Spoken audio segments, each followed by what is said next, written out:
Looking for a cute way to carry your Halloween treats? This pumpkin drawstring bag is the perfect project. Hi, I'm Christina, a digital pattern maker who loves creating wearable art that I can wear and share. Today, I'm going to walk you through how to sew up this cozy little pumpkin bag. It's super simple, super fun, and perfect for any sewist.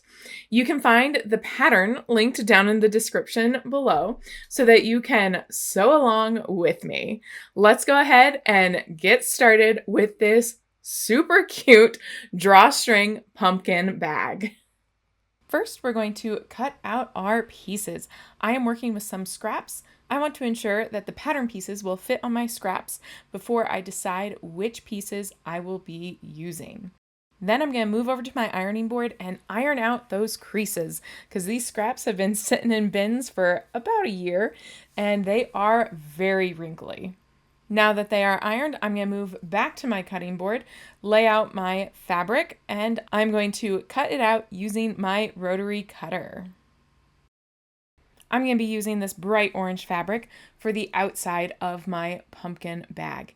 It is a little bit thinner, but I am going to be lining it with cotton, so I'm not too worried about that. If I was going to be just using this and nothing else, I would probably want to flatline it with something a little bit more sturdy or durable. Next, I'm going to cut out the same pattern with the lining fabric. I was gifted this super fun Halloween fabric that I think is going to be perfect to make this pumpkin bag lining out of because it is full of pumpkins. This is a directional fabric though. So you want to make sure that if you have a directional fabric that you are happy with the direction you place it. My pumpkins are all face up, so if I ever decided to turn this bag inside out, the pumpkins would all be face up.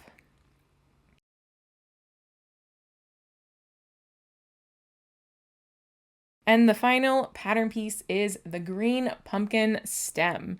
I'm going to make sure I have enough fabric. I don't really have any major scraps of this, so I'm just gonna run over to the ironing board really fast, give an edge a quick press. That way I am not dealing with all the crazy wrinkles.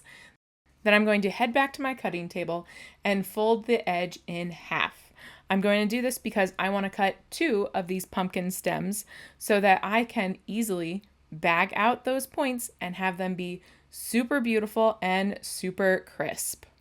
Once I know I have the correct width of the pattern, I'm going to grab my rotary cutter and a quilter's ruler to help me cut out this pattern.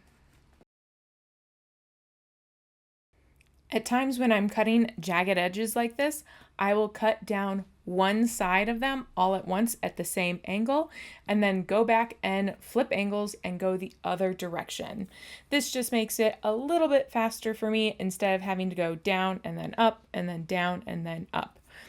Everybody has their own preferences though. Now it's off to the sewing machine to start making this bag. We're going to begin by folding our pattern in half and sewing down the one long edge that will create the only side seam we have on this pattern. We're going to backstitch at the beginning and at the end. We are then going to sew across the bottom of the pattern piece. We're going to do this for both the orange outer fabric as well as the fun lining fabric. I also prefer to batch my sewing and ironing.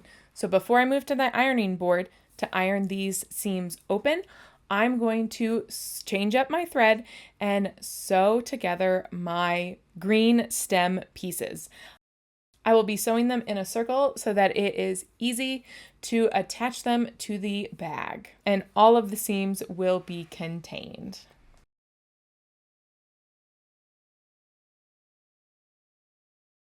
Now it's time to give all of these seams a really good press. I'm going to want to press them open as best I can. Some of the smaller seams, like on this bottom part, I can't easily feed onto my sleeve board. I am going to press them back one at a time. I always recommend pressing throughout your entire process. This always makes your garments and accessories look so much better and more crisp.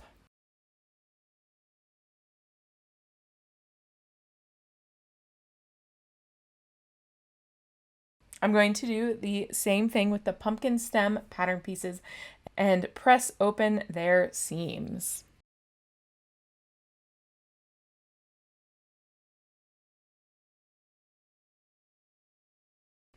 Then it's time to move back to the sewing machine. Since I still have the green on my machine, I'm going to start by matching up the seams on my green stems with the right sides together, and I'm going to pin out all of those points so that they do not move on me while I am stitching.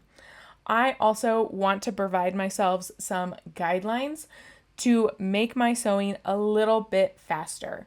I know I have a 1/2 inch seam allowance on this sewing pattern.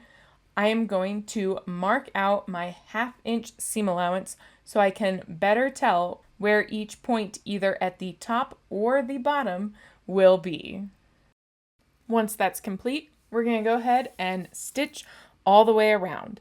I always recommend when you are stitching points, once you get to the very top, you turn your fabric 90 degrees, stitch a single stitch, then turn down and follow your straight line again. I also recommend doing this at the very bottom of each of these points as well. It'll make it easier for you to turn those points, and it will make the points look crisper. Next, we're going to trim away around our points and cut into the lower points. This will again make it much easier for you to turn the points right side out and make those points look crisp. Now it's back to the ironing board where we're going to flip all these points right side out, then use a point turner to really get those nice and pointed. When you are using that point turner, you want to make sure that you are not pushing too hard to push through either the fabric or the stitching. It is something that can be easily done, so that is something you want to be aware of and not do. Once you have them all flipped and pointed out with the point turner, you're going to want to iron each one of those points to have it be a crisp finish. Now we're going to head back to our sewing machine and we're going to put on the pumpkin stem onto the orange fabric. We're going to do this by lining up the seams to keep all the seams in one place so there can be a front and a back. And then I'm going to just line up the rest, give it a pin so that it won't slip on me, and baste the two together. I don't have to do this with a super tiny stitch. It just needs to kind of keep them together so that they do not slip off of each other while I'm creating the casing a few more steps down the line. Now it's time to finish our bag by sewing the last two corners. We're going to sew the last two corners both on our orange fabric and our fun lining fabric. This pattern is my favorite way to make any reusable bag, no matter the size, whether it's this small one or a much larger one to carry groceries in. Before I marry the outer fabric with the lining fabric, I am going to go and fold down and iron my turn back. So I have an extra inch at the top of this pattern that's going to help create that casing. And since I'm going to make this bag completely reversible, I'm not going to do a turn in. I'm going to fold the lining down and then the pumpkin fashion fabric, outer fabric down, top stitch them together so that the bag can be fully reversible, which means I need to turn down this inch on both my lining fabric and my orange pumpkin fabric that also has the green stem attached.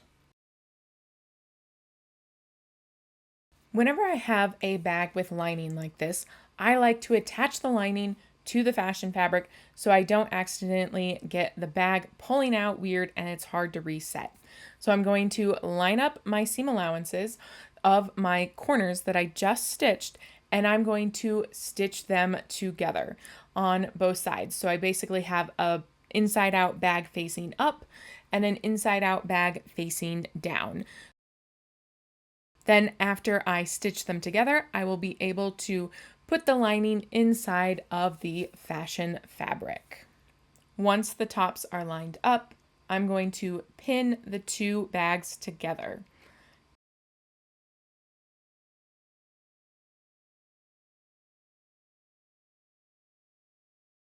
Then I will top stitch very close to the one edge all the way around, creating the top part of the casing.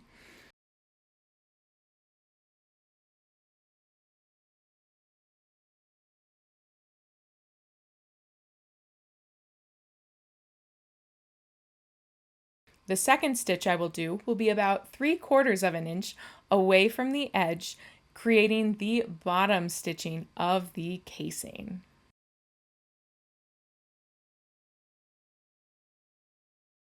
On the seam, I'm going to open up a few stitches to create the opening for the casing. I'm going to take my rope that I have fed a safety pin through and begin feeding it through my casing. This is a slow and tedious process, but a safety pin is the fastest way for me to be able to feed my ribbon or rope through a casing like this. Once I am through, I can take my safety pin out, flip my bag to the right side out, and start to tie it shut. I am so excited to see this bag come to fruition. I think it is absolutely adorable. I love how quick and fun this little pumpkin bag is to sew. I hope you had as much as fun as I did creating it for yourself. Remember, the pattern is linked in the description if you would like to make one yourself. And don't forget, if you enjoyed this video, to subscribe for more sewing and patterning holiday-inspired fun. Until next time, happy sewing!